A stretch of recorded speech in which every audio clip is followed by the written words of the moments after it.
Hi, I'm Dina Marie, the host of the Twisted Philly podcast, and I've got a question for you. Do you love podcasts? Because I sure do. And that's why the podcast community, Podcast We Listen To, is hosting their very first podcast convention for listeners. It's called Podern Love. The Podern Love convention is for listeners by listeners. It's for all of us, and it includes podcasts from every genre you could imagine, including comedy, movies and TV, pop culture, paranormal, history, health and fitness, true crime, and so many more.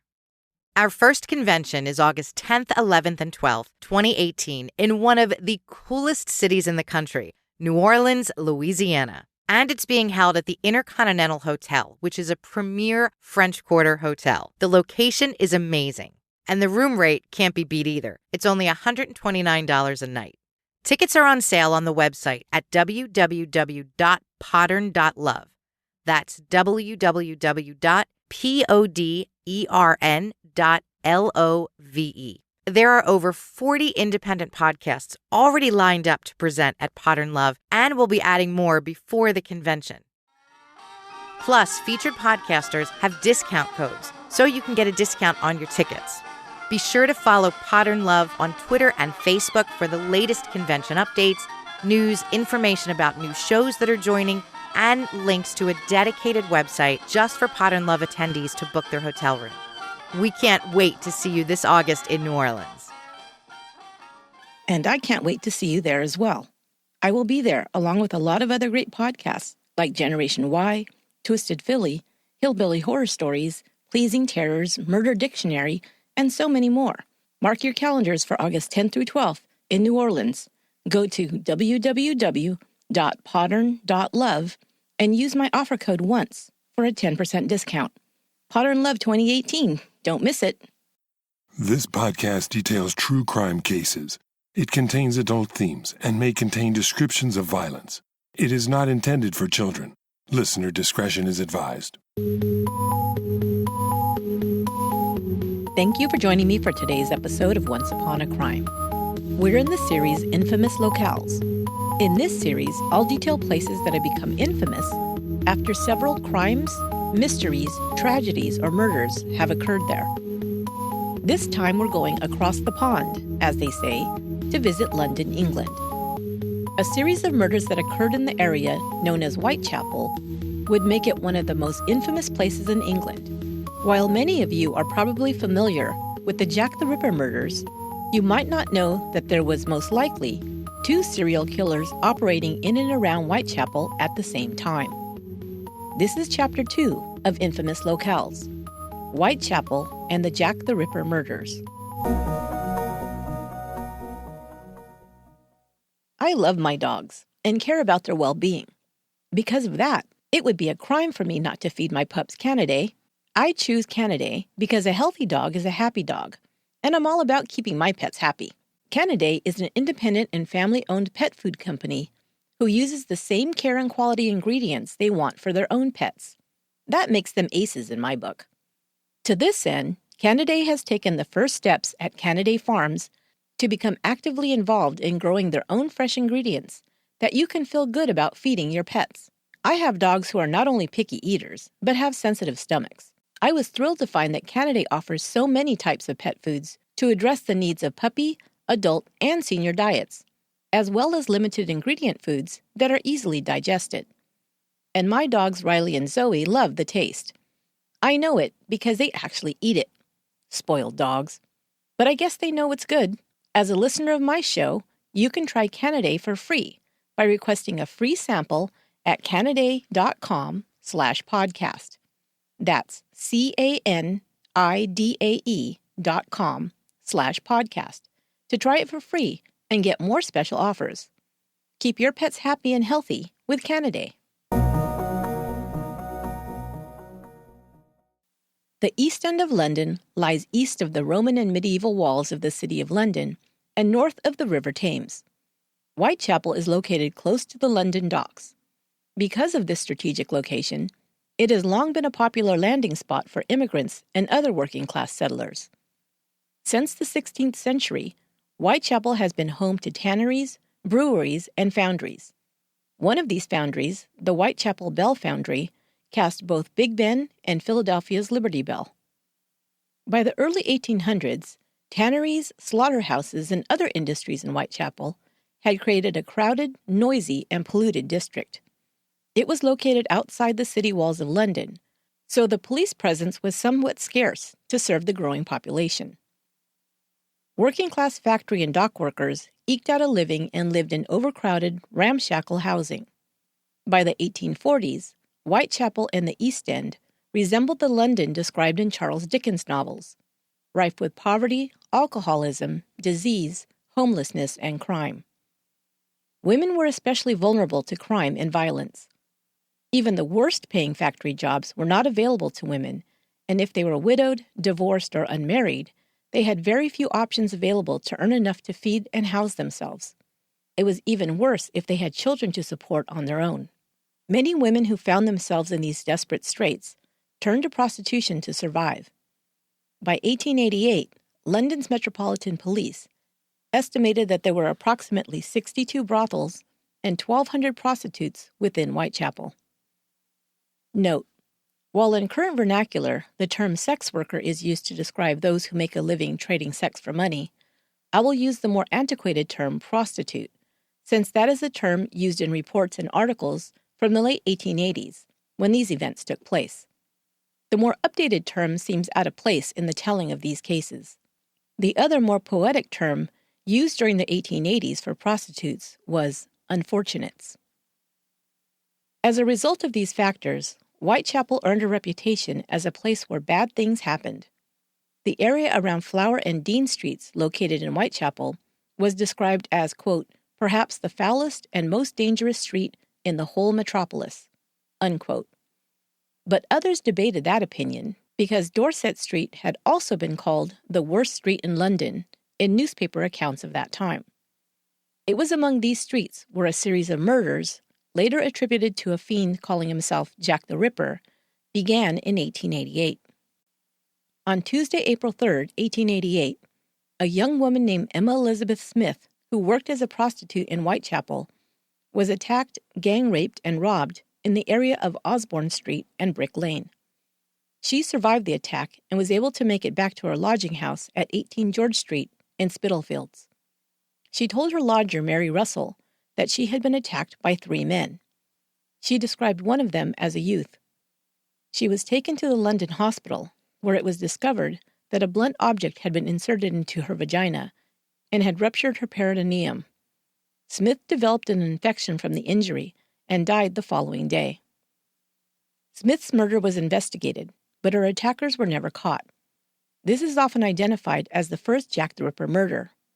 However, at that time, newspapers reported that Smith was a victim of one of the High Rip gangs, bands of thugs who extorted protection money from prostitutes.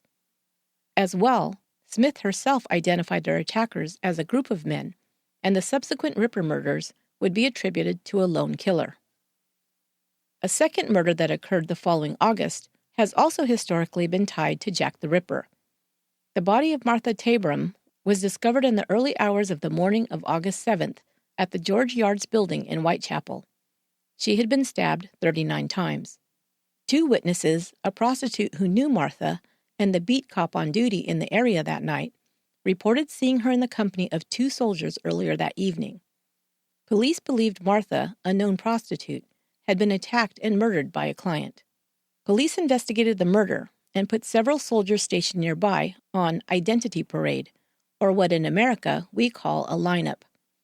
But no one was positively identified as Martha's killer, and her murder went unsolved. Less than a month later, on Friday, August 31st, Mary Ann Polly Nichols' body was discovered by a cart driver at 3:45 a.m. She was lying on the ground in front of a stable entrance with her throat cut twice from left to right.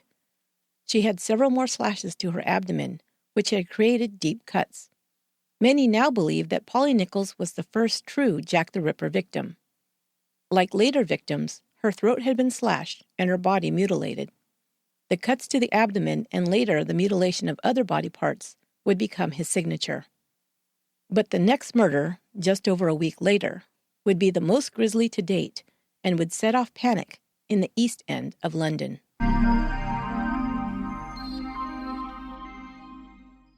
Guys, I'm so excited about our new sponsor, FabFitFun. FabFitFun is a seasonal subscription box with full-size beauty, fashion, fitness, and lifestyle products. No dinky samples. These are full-sized, awesome products. I just got my first box, the summer box. I was blown away by the great assortment of products. Beauty products from Tarte and Elemis, awesome products to get you ready for summer, like Kula SPF 50 White Tea Moisturizer, Body Exfoliating Scrub, and more. Each box has a value of over $200, but you can receive a subscription box full of fabulous products for just $49.99. But I'll go you one better. Go to fabfitfun.com and use my code ONCE at checkout for $10 off your first box. I guarantee you will be thrilled when you receive your first box and when a new one arrives each season. You can even customize your box before it's shipped and pick some of your favorite products. Don't wait, these sell out fast. It also makes a great gift. So go to fabfitfun.com and use offer code ONCE. We're also sponsored by Talkspace. Talkspace is the online therapy company that lets you message a licensed therapist from anywhere at any time, at your convenience. You just need a computer with internet connection or download the Talkspace mobile app. Talkspace therapy is as easy as sending your therapist a message. Get help when you need it without having to drive downtown to an office, find parking, pay for parking, etc., etc. Who has time for that? You can talk to your therapist about work stress, family life, or just life in general, and it's completely private and confidential. Talkspace has over 2,000 licensed therapists, so you can be sure yours will be a perfect match for you. For as little as $32 per week, you can start taking better care of yourself by connecting with a Talkspace therapist. To sign up or learn more, go to Talkspace.com/OUAC to get $45 off your first month. That's Talkspace.com/OUAC. And thanks for supporting the show. On Saturday, September 8th, the body of Annie Chapman was discovered at 6 a.m. in the backyard of 29 Hanbury Street, Spitalfields. Annie told a friend as she was leaving her lodging at 2 a.m. that she was going to see a client in order to get money to pay her rent. Annie was a prostitute, and it is unknown if she had an appointment to see a regular client or was going out to solicit a stranger in the streets. In any case, at around 5:30 a.m., a witness reported seeing Annie speaking to a man just beyond the backyard on Hanbury Street. He was described as over 40 years old, taller than Annie, with dark hair, a dark complexion, and wearing a dark overcoat and a deerstalker-type hat. To give you a visual, Sherlock Holmes is most famously portrayed as wearing a deerstalker hat. Another witness, a resident of number 27 Hanbury Street, reported hearing voices on the other side of the fence around 5:30 a.m., before hearing the sound of something heavy falling against the fence. Annie Chapman's throat had been cut from left to right, as had Polly Nichols. But Annie had also been disemboweled. Her intestines had been pulled out of her abdomen and thrown over each of her shoulders. Part of her uterus was also missing. The local paper, The Star, reported the horrific murder. The news article read, "London lies today under the spell of a great terror. A nameless reprobate, half beast, half man, is still at large. The ghoul-like creature who stalks through the streets of London is simply drunk with blood, and he will have more." Now the citizens of Whitechapel began to panic.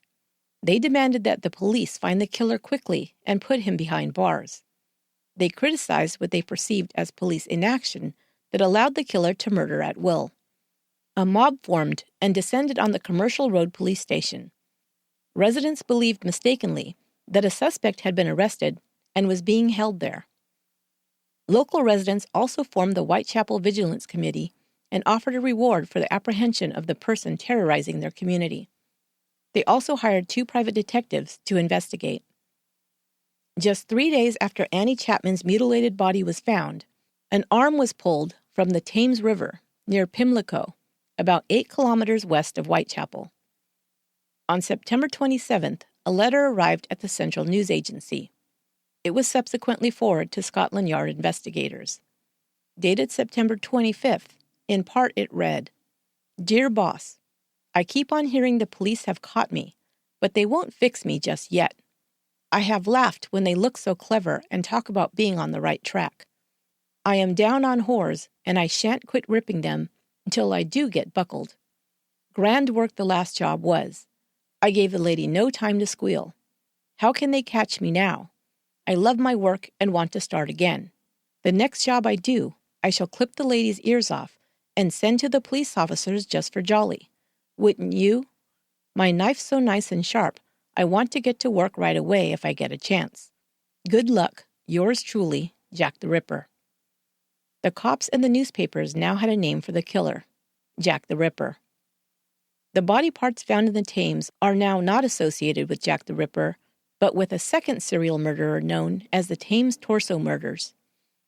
Could it be possible that Jack did not want the second killer to get credit for his horrible handiwork, and this is why he sent his first communication? 3 days after the Dear Boss letter was received, 2 more butchered women were found. This time, both were killed on the same day. This horror would be dubbed by the Ripper the double event.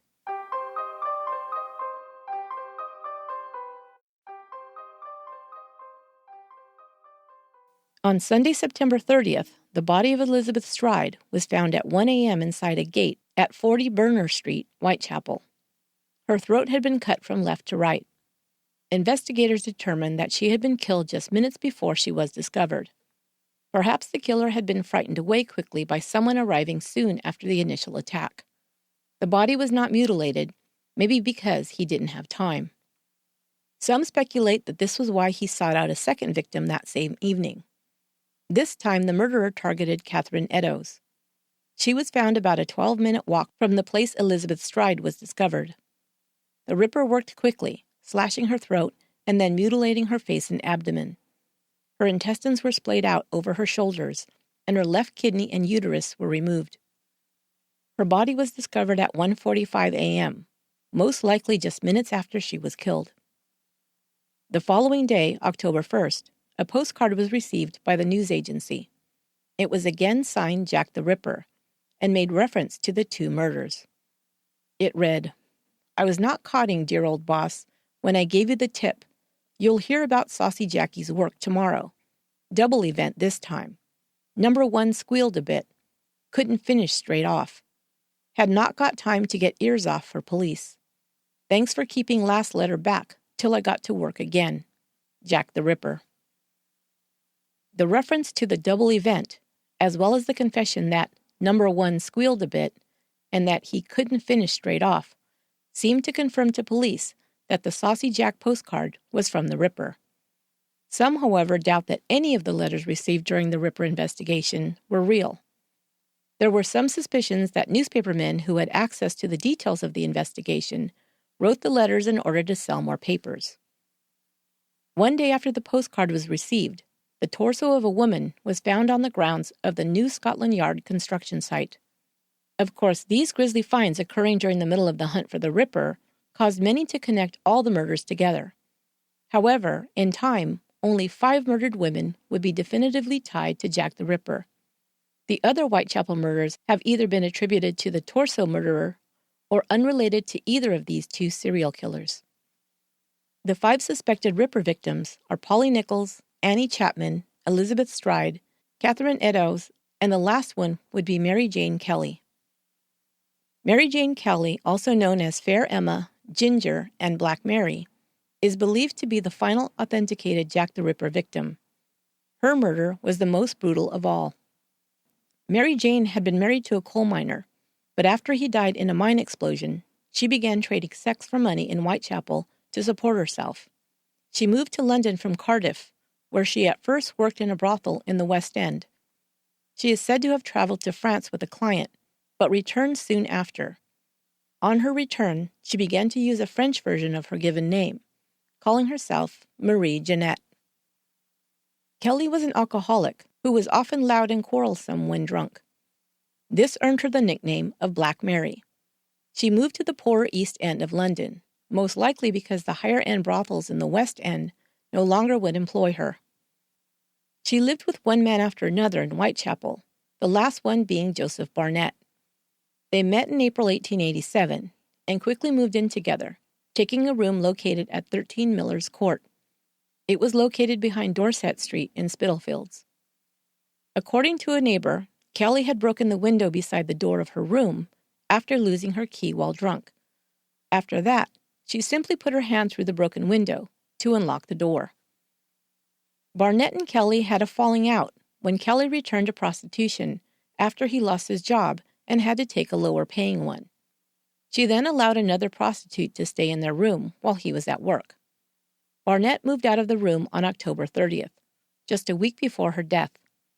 He continued to come by to visit Kelly during that time. The last time he'd been to the room on Miller's Court was November 8th. Kelly's friend Maria Harvey was also there. Both Barnett and Harvey left around 8 p.m. that night. Neighbors reported that Kelly had gone out and then returned to her room with a client, a man with reddish hair and a bowler hat. Kelly could be heard singing Irish songs, something she often did while drunk. About 2 a.m., Kelly was seen again out on the street. She asked a friend, George Hutchison, to borrow a sixpence. He told her that he had no money. As she took her leave, he saw her approached by a man of, quote, opulent appearance.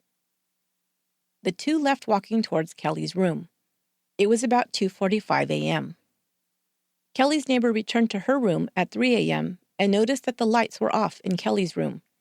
All was quiet. Another neighbor said she did not sleep much that night and heard someone leaving the residence about 5:45 a.m. The following day, on November 9, 1888, Kelly's landlord sent his assistant, Thomas Bowyer, to collect the rent from her. Kelly was 6 weeks behind on her payments. When Bowyer knocked and no one answered, he reached into the open window and drew aside its covering. It was then he saw Kelly's mutilated corpse lying on the bed. Kelly's murder was by far the most violent of all the Ripper's victims. This time he was off the street and had the privacy of the small room to commit his atrocities without being discovered. He took his time with his last victim. The medical examiner determined that Kelly had been killed between 2 and 8 a.m. in the morning. Warning, the following description is quite graphic. You may want to skip ahead if you feel it may be disturbing to you. The doctor's detailed notes read, the body was lying naked in the middle of the bed, the shoulders flat, but the axis of the body inclined to the left side of the bed. The head was turned on the left cheek. The left arm was close to the body, with the forearm flexed at a right angle and lying across the abdomen. The right arm was slightly abducted from the body and rested on the mattress. The elbow was bent, the forearm supine, with the fingers clenched. The legs were wide apart, the left thigh at right angles to the trunk, and the right forming an obtuse angle with the pubis. The whole of the surface of the abdomen and thighs was removed, and the abdominal cavity emptied of its viscera. The breasts were cut off, the arms mutilated by several jagged wounds, and the face hacked beyond recognition of the features. The tissues of the neck were severed and rolled down to the bone. The viscera were found in various parts. The uterus and kidneys with one breast under the head, the other breast by the right foot, the liver between the feet, the intestines by the right side, and the spleen by the left side of the body. The flaps removed from the abdomen and thighs were on a table. The bed clothing at the right corner was saturated with blood, and on the floor beneath was a pool of blood covering about 2 feet square. The wall by the right side of the bed, and in a line with the neck, was marked by blood, which had struck it in several places. The face was gashed in all directions, the nose, cheek, eyebrows, and ears being partly removed. The lips were blanched and cut by several incisions running obliquely down to the chin. There were also numerous cuts extending irregularly across all the features. The neck was cut through the skin, and other tissues right down to the vertebrae, the fifth and sixth being deeply notched. The skin cuts in the front of the neck showed distinct ecchymosis. The air passage was cut at the lower part of the larynx through the cricoid cartilage. Both breasts were more or less removed by circular incisions, the muscle down to the ribs being attached to the breasts. The intercostals between the fourth, fifth, and sixth ribs were cut through, and the contents of the thorax visible through the openings. The skin and tissues of the abdomen from the costal arch to the pubes were removed in 3 large flaps. The right thigh was denuded in front to the bone, the flap of skin, including the external organs of generation, and part of the right buttock. The left thigh was stripped of skin, fascia, and muscles as far as the knee. The left calf showed a long gash through skin and tissues to the deep muscles and reaching from the knee to 5 inches above the ankles. Both arms and forearms had extensive jagged wounds. The right thumb showed a small superficial incision, about 1 inch long, with an extravasation of blood in the skin, and there were several abrasions on the back of the hand, moreover showing the same condition. On opening the thorax, it was found that the right lung was minimally adherent by old firm adhesions. The lower part of the lung was broken and torn away. The left lung was intact. It was adherent at the apex, and there were a few adhesions over the side. In the substances of the lung, there were several nodules of consolidation. The pericardium was open below and the heart absent. In the abdominal cavity, there was some partly digested food of fish and potatoes, and similar food was found in the remains of the stomach attached to the intestines. The doctor believed that Kelly had been killed when her throat was slashed, and the mutilation of her body occurred post-mortem. He also believed it would have taken the killer upwards of 2 hours to perform all the cuts and wounds to the body. It was concluded that the killer did not have any specialized surgical or medical knowledge. In fact, the examiner wrote, "In each case, the mutilation was inflicted by a person who had no scientific nor anatomical knowledge. In my opinion, he does not even possess the technical knowledge of a butcher or horse slaughterer or a person accustomed to cut up dead animals." The papers reported that an enormous amount of mourners turned out for Mary Jane Kelly's funeral on November 19th.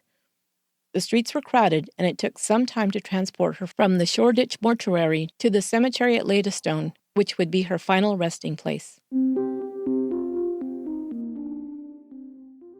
Mary Jane Kelly is considered the last verified Jack the Ripper victim, but there were still a few more women found dead who at first were suspected to be the work of the Ripper. On December 20th, 29-year-old Rose Milett was found strangled in her room off Poplar High Street. Doctors who examined her concluded that she had been murdered by strangulation, but one of the investigators believed she had accidentally hung herself on the collar of her dress while drunk. There were no other marks on her body or sign of a struggle. While it was never fully decided if she'd been murdered, died accidentally, or died of suicide, her case was placed in the file of suspected Ripper murders. In July of 1889, Alice Mackenzie was found murdered in Castle Alley, Whitechapel. Like previous victims, her throat had been cut.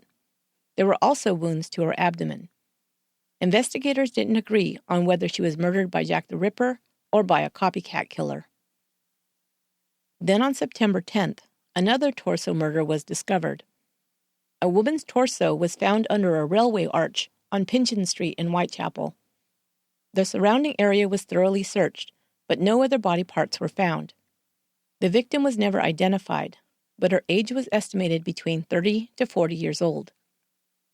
Some debate occurred as to whether Jack the Ripper was also responsible for these murders, which came to be called the Thames Torso Murders or the Whitehall Mystery.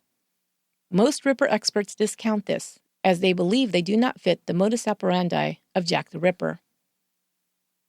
The last murder to be included in the Ripper files occurred on Friday, February 13th, 1891. Frances Coles was found murdered under a railway arch. Her throat had been slit, and she showed signs of being violently thrown to the ground before the fatal wound was delivered. There was no mutilation to her body. A man named James Sadler was arrested after witnesses reported seeing him with Frances earlier that evening. Investigators also tried to tie him to previous Ripper murders, but ultimately he was released for lack of evidence on even the murder of Frances Coles. Which leads us to a list of Ripper suspects, of which there have been many.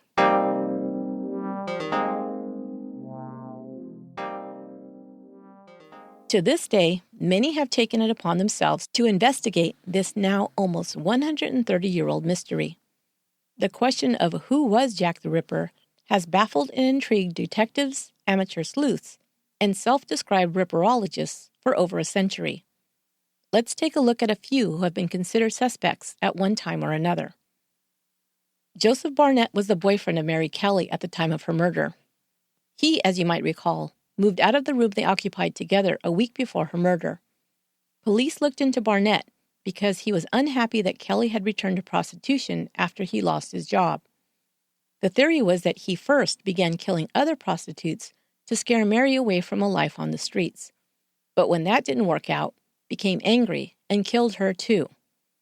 But his alibi for the night of his girlfriend's murder checked out, and he was soon cleared. Charles Allen Lechmere was a meat cart driver who discovered the body of Polly Nichols. Dr. Gareth Norris, a senior lecturer in law and criminology at a university in Wales, drew up a profile of Jack the Ripper and came up with Lechmere as a new suspect in 2014. Some of the factors pointing to Lechmere as a suspect was his account of finding Polly Nichols' body. He told police he encountered her body only a few moments before reporting the murder. But because the route he drove was the same every day, investigators determined that he'd not made a report for a full 9 minutes after the discovery. He also gave a false name to police, identifying himself as Charles Cross. Dr. Norris discovered that Lechmere's home address, visits to family, and work route all linked him to the times and places of the murders. 3 of the murders, those of Martha Tabram, Polly Nichols, and Annie Chapman, took place at or around the time the cart driver would have been passing the murder sites on his regular route. The night of the double murder of Catherine Eddowes and Elizabeth Stride was Lechmere's night off. Stride was also killed near Lechmere's mother's home. Norris discovered that Lechmere had moved out of his mother's home just weeks before the murders began. Finally, Norris points out that since Lechmere drove a meat cart, his apron and clothes were often blood-spattered and would call no attention. Another suspect was William Henry Bury. Unlike Lechmere, Bury became a suspect shortly after the Ripper murders occurred. Bury came under suspicion after he was arrested and confessed to the murder of his wife, Ellen. Bury had met Ellen while working for a man named James Martin. Martin also owned a brothel. It was there that Bury met Ellen Elliott, who was a servant and possibly worked as a prostitute for Martin. Bury was a violent drunk who often beat his wife, according to witnesses. A landlord found Bury kneeling on his wife and threatening to cut her throat. They were soon evicted. Bury lived in the district of Bow, approximately 4 kilometers from Whitechapel, from October 1887 to January 1889, the same time period as the Ripper murders. When he and his wife left London for Scotland in January of 1889, the murders stopped. On February 10th, Bury walked into the Dundee Central Police Station and told the officers that his wife had hung herself and died on February 4th. He said they had gotten drunk the night before, and when he awoke, found Ellen dead with a rope around her neck. He had not called a doctor or reported her death, but instead cut her up and placed her in a trunk. He said he was afraid he would be accused of being Jack the Ripper, so he concealed her death. Police accompanied him to his flat and found the dismembered body in a wooden box. He then admitted to stabbing Ellen in the abdomen after her death. Strangely, graffiti was found scrawled on the door of Bury's flat, which read, "Jack Ripper is at the back of the store." Another message found on the stairwell leading up to the property read, "Jack Ripper is in this cellar." Bury denied writing it, and some believed it had been written by a local boy before the Burys had moved in. The message writer was never identified. Police charged Bury with the murder of his wife and notified the London police of their suspicions about Bury as a possible suspect in the Ripper murders. However, the London detectives didn't view him as a serious suspect. There are some reports indicating that a detective from Scotland Yard did arrive to interview him, but Bury vehemently denied being Jack the Ripper. The record of this interview, if it ever happened, has disappeared. Bury pleaded not guilty to the murder of Ellen, but was convicted and sentenced to death by hanging. A few days before his execution, he confessed to a minister that he had killed his wife. He wrote out a confession admitting that he had strangled her after they'd fought about money. He'd tried to dismember her body to dispose of it, but had been unable to complete this when he became sick. He then stuffed her into a crate and came up with the suicide story when he realized that she would be missed. He was hanged on April 24th, 1889. It was the last execution carried out in Dundee, Scotland. Some still point to Burry as the best suspect in the Jack the Ripper murders. Many other less plausible yet interesting theories have emerged over the years. Lewis Carroll, the author of Alice's Adventures in Wonderland and Through the Looking Glass, was once named as a suspect based on anagrams created for a book titled Jack the Ripper, Light-Hearted Friend. Of course, this theory is not taken seriously by most. Sir William Gull was a physician to Queen Victoria. He was named as a Ripper suspect as part of the Masonic/Royal conspiracy theory found in several books, including Jack the Ripper, The Final Solution by Stephen Knight. While this theory has long been discredited, Gull makes a colorful figure and has been portrayed as a Ripper in books and films, including the graphic novel From Hell and its 2001 film adaptation starring Johnny Depp. Walter Sickert was an artist who was first proposed as a Ripper suspect in a 1959 book by Donald McCormick. Sickert was born in 1860 and died in 1942. He was fascinated with the Ripper murders and even depicted some of the murder scenes in his paintings. Crime novelist Patricia Cornwall developed the theory of Sickert as Jack the Ripper further in two of her books, Portrait of a Killer and Ripper, The Secret Life of Walter Sickert, the latter released just last year. While the books are fascinating, there is strong evidence that Sickert was in France during the time most of the Ripper murders occurred. Another more recent theory comes from Jeff Mudgett, a descendant of American serial killer H.H. Holmes. He used handwriting samples from the Jack the Ripper letters in an attempt to link Holmes to the Ripper cases. An 8-part cable series called American Ripper investigates this claim. It aired on the History Channel in the summer of 2017. Most Ripper scholars strongly dispute this theory. First, DNA from the Ripper letters cannot be used to identify the killer, they point out, as they have been handled too many times and are too contaminated to provide any useful information.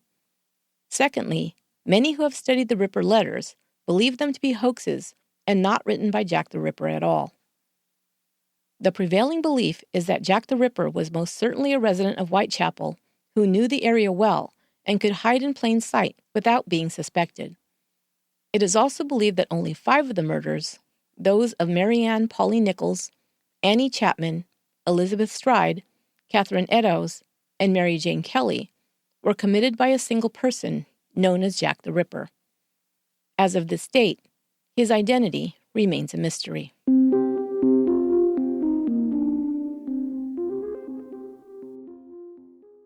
The crimes of Jack the Ripper are well known to the world, the Thames Torso murders less so. But I thought I'd give you one more crime story from Whitechapel that you may not have heard of before. This case took place even earlier than the Jack the Ripper murders. I came across it in my research, and it's a crazy one for how it played out. I can totally picture this case as a Coen Brothers dark comedy. In September of 1875, Henry Wainwright was a 38-year-old former owner of a brush-making business. He had once been a wealthy entrepreneur, but by this time, he was bankrupt.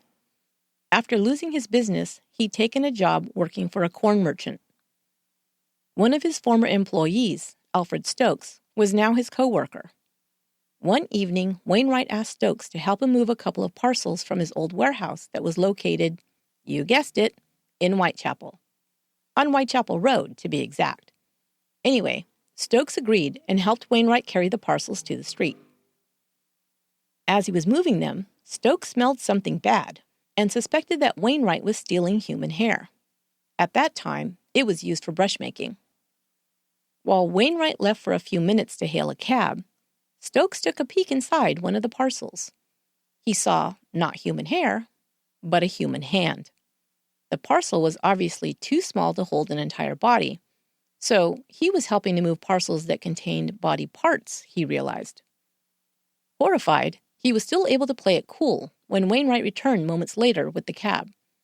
He helped load the parcels into it, and before Wainwright was driven away. Stokes, though, decided to follow him. He saw the cab stop and pick up a woman before proceeding over the London Bridge. Once in the city, Stokes tried to stop 2 policemen to help him follow the cab and confront Wainwright, but they didn't believe his story. He continued on when they declined to help, not wanting to lose sight of Wainwright. He saw the cab stop and Wainwright went into a pub named the Hen and Chickens. He found 2 more police officers and told them his story. When he told them which pub Wainwright had entered, they grew suspicious as they knew that the pub was no longer in operation. They found Wainwright and asked him what his business was in the area. He replied to the officers, "Ask no questions, and there's £50 for each of you." They then demanded he open the parcels. Again, he attempted to bribe the officers, now offering £200 each for them to walk away. The officers then opened the parcels themselves. Inside, they found several body parts and immediately arrested Wainwright and his female companion, Alice Day, a dancer who worked at the Pavilion Theater in Whitechapel. Investigators went to the warehouse in Whitechapel, and there they found a pit dug into the earth filled with chloride of lime. They also found a hammer and a spade nearby. Wainwright was arrested for murder. The Hen and Chickens pub had been run by Wainwright's brother, Thomas, and he was charged as an accessory to murder, as was Alice Day. The police now set about to determine who the dismembered body belonged to. They soon heard about a woman named Harriet Lane, who'd been missing for a year. The story emerged that Henry Wainwright, a married, once prosperous merchant, had met young Harriet Lane in 1871. Already married and with a family, Wainwright set up a sham marriage to young Harriet and moved her into a flat. She began using the name Mrs. Percy King. Mr. King, she explained, traveled a lot on business and was frequently away from home. Of course, his legitimate wife had no idea that Henry Wainwright had set up a second household with his mistress, Harriet. This arrangement continued for several years, and Harriet had 2 children with Wainwright. He gave Harriet £5 per week, or £250 per year, which was a respectable middle-class income at the time. But in 1874, Wainwright's business went under, and he found himself in debt. Unable to provide for 2 families now, Harriet was forced to pawn her possessions, even her wedding ring. She began to drink and would show up on Whitechapel Road, threatening to expose him to his wife if he did not remedy the situation and give her more money. He gave her a few pounds and moved her to new lodgings. She told a friend on September 10, 1874, that she was going to Whitechapel Road and asked her to watch her children. Harriet was never seen again. When her friend contacted Wainwright to tell him of Harriet's disappearance, he told her that Mrs. King had run off with another man named Teddy Frikey. Soon after, she received a telegram from Harriet saying she'd left for a new life abroad. In reality, Wainwright had shot and killed Harriet when she'd come to the warehouse at Whitechapel Road and buried her in a pit inside, covering the body with lime. He continued to send small amounts of money to provide for his and Harriet's children and to throw suspicion away from him in her disappearance. But when he lost the business and had to move from the warehouse, he was worried about the body being discovered. So he enlisted his brother Thomas to help him dig it up and move the body to the abandoned Hen and Chicken pub. Wainwright dismembered the body in order to move it undetected, or so he'd hoped. Harriet's body had lain undiscovered in the warehouse on Whitechapel Road for a year. If not for Alfred Stokes, her murder may have never been discovered. The murder story was a media sensation, receiving more than twice the newspaper coverage the Ripper murders would receive 15 years later. In a very early example of forensic work to solve a murder case, the dismembered body had to first be identified as Harriet Lane. Luckily, the amount of lime Wainwright had used to keep the smell at bay helped to slow decomposition, making it possible for the examiners to make an identification. Her family told investigators that Harriet had a scar on her right knee and a decayed front tooth, which helped to positively identify the body as hers. The manner of death was ruled as homicide after the examiners discovered 2 bullets in the skull. In addition, Harriet's throat had been cut, but it could not be determined if this had been done pre- or post-mortem. Faced with the evidence, the defense tried to claim that Harriet had taken her own life. The prosecutor drew a chuckle from the courtroom when he countered this by asking if she had then slit her own throat before burying herself, and then, a year later, digging herself up and dismembering her own body. The jury found Wainwright guilty of murder in less than an hour, and he was sentenced to hang. His brother Thomas was found guilty as an accessory to murder after the fact and given 7 years in prison. Alice Day had been questioned after the arrests and then released. Wainwright was hanged, and while executions were no longer public at that time, over 100 journalists were allowed to watch him die. They then reported the details to their readers. Collections were raised for Wainwright's wife, her children, and the children of Harriet Lane. Over £1,200 was raised to help support them, as they were now penniless. Alfred Stokes, who had discovered and reported the murder, was given a reward of £30 by the trial judge. The public criticized the small amount, and journalists raised more money to reward Stokes.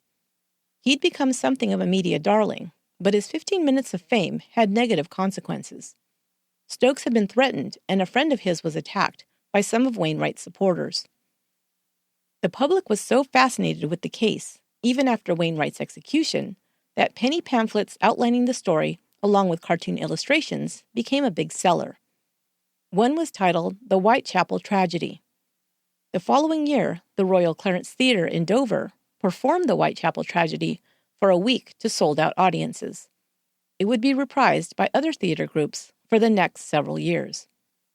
So, you see, the public's fascination with true crime cases has been around for a very, very long time.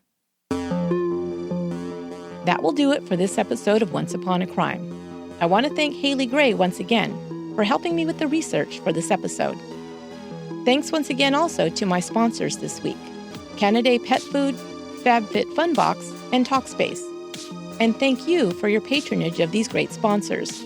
You help me pay the bills and keep the true crime stories coming. I really appreciate it. Once Upon a Crime is written, produced, and edited by me, Esther Ludlow. I want to send a heartfelt get well wish to our administrative assistant, Lorena Garcia. Please send her healing vibes. I appreciate it, and I know she will too.